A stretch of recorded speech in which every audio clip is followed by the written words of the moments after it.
Lad os sige, at du skal vælge mellem to identiske aktieinvesteringer. Men den ene bliver beskattet med 17%, mens den anden bliver beskattet med 27%. Og selvfølgelig, hvis du er nogenlunde logisk tænkende, så vælger du selvfølgelig den med 17% beskatning. Men faktisk så kan den investering, der bliver beskattet med 27%, faktisk ende med at give et bedre samlet afkast efter skat.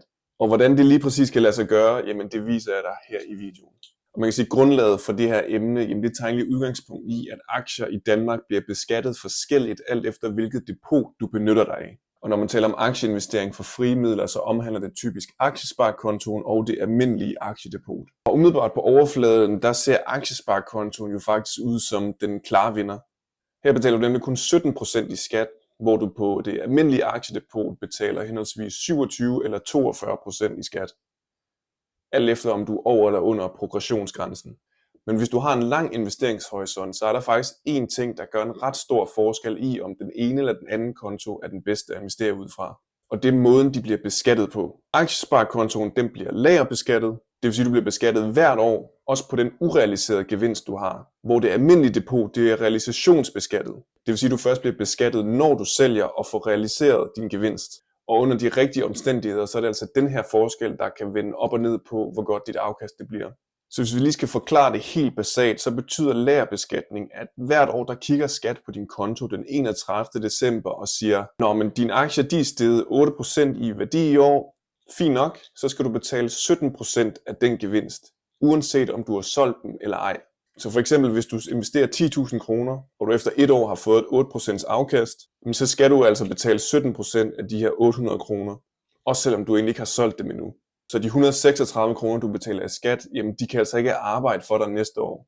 På det almindelige depot derimod, hvor man bliver realisationsbeskattet, det er så her skat, de siger, at de principielt set er lidt ligeglade med, hvad dine aktier er steget til i det indeværende år. Her beskatter de først, når man aktivt har valgt at sælge dem og fået den her gevinst. Så her betyder det, at alle de gevinster, man har fået i løbet af året, de bliver ved med at vokse også året efter, uden at de bliver beskattet år for år. Så her har man faktisk muligheden for at udskyde skatten, hvilket er altså en helt klar fordel ved den her type beskatning.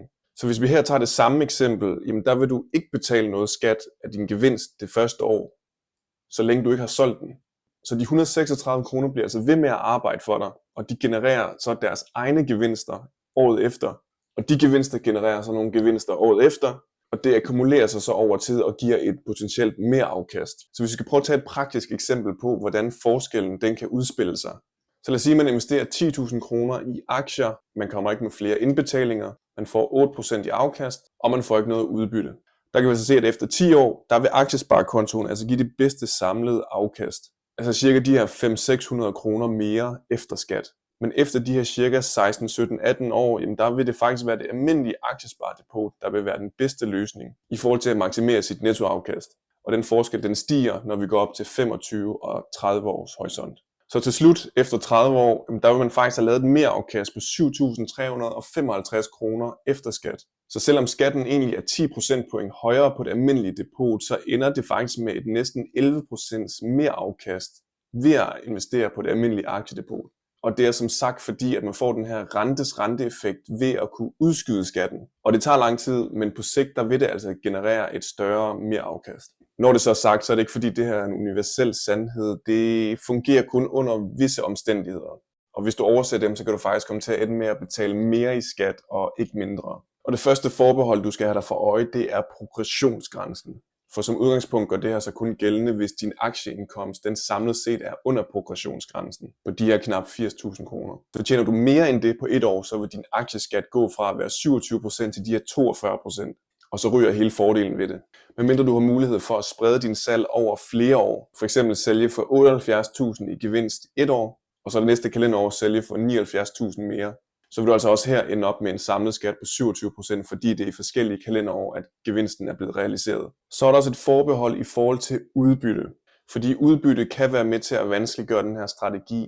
Og det er fordi hver gang du egentlig får et udbytte, så realiserer du egentlig noget gevinst fra dine positioner. Og det vil sige, at det udløser en beskatning af det her udbytte med det samme. Og på den måde så får du altså ikke den her skatteudskydelsesfordel. Så det betyder, at den her strategi den virker altså mest optimalt med virksomheder, der ikke betaler udbytte. Det er typisk noget som vækstvirksomheder. Det kan også være holdingselskaber såsom Berkshire Hathaway. De er også kendt for ikke at betale udbytte, fordi de hellere vil geninvestere deres overskud. Så det er vigtigt at vælge sine aktier strategisk i det almindelige depot. Og det tredje forbehold, det er, hvis du handler ETF'er, så er det altid en god idé at lægge dem på aktiesparekontoen. Og det er fordi, at ETF'er som udgangspunkt altid bliver lagerbeskattet i Danmark, så frem at de ligger på Skats positivliste. Så uanset om de ligger på aktiesparekontoen eller et almindeligt depot, så vil de altid blive lagerbeskattet uanset hvad. Så her kan du lige så godt lægge den på aktiesparekontoen, fordi den bliver jo i forvejen lagerbeskattet. Og 17% lagerbeskatning er jo altid bedre end 27% lagerbeskatning. Så udover de her tre ret vigtige forudsætninger, så er der selvfølgelig også en masse andre ting, man lige skal have i mente. For det her, det er jo ikke en enten eller video, der siger, at du kun skal have det ene eller det andet depot. Du kan jo sagtens have begge. Fordi på aktiesparekontoen er der for eksempel også et indskudsloft, så i praksis vil folk også på et tidspunkt skulle over og åbne et almindeligt aktiesparedepot. Så mere tænk over, hvilket depot det er, man lægger sine aktier eller ETF'er eller investeringsforeninger ind i. Og de ting, du så skal overveje, når du laver den her strategiske placering, det er jo først og fremmest din tidshorisont. At den er kortere art, så vil aktiesparekontoen typisk være den bedste løsning. Er den længere, så kan det være, at du kan overveje et almindeligt depot. Så kommer det også meget an på, hvad du investerer i, om det for eksempel er aktier eller ETF'er. Får du for eksempel brug for at rebalancere undervejs, så kan det jo godt ende ud i, at du får nogle realiseringer af dine gevinster, over om aktierne er udbyttebetalende eller akkumulerende. Og til sidst, hvor meget du investerer i forhold til, om du er over eller under progressionsgrænsen. Men som udgangspunkt, og nu siger jeg som udgangspunkt, så der er ikke nogen, der kommer efter mig, så er de gyldne regler, at ETF'er skal altid på aktiesparekontoen, udbytteaktier, det kan typisk også bedst betale sig at have dem på aktiesparekontoen. Hvis du investerer langsigtet i aktier, der ikke giver udbytte, og hvor du ikke har brug for rebalancering løbende, så læg dem på det almindelige depot. Og generelt set, at jo længere en investeringshorisont du har, jo bedre virker realisationsbeskatningsprincippet i forhold til compounding. Og hvis du vælger den her strategi, så skal du sørge for at sælge mindst muligt. Fordi hver gang du sælger, så udløser du skatten, og så mister du altså de her fordele ved det.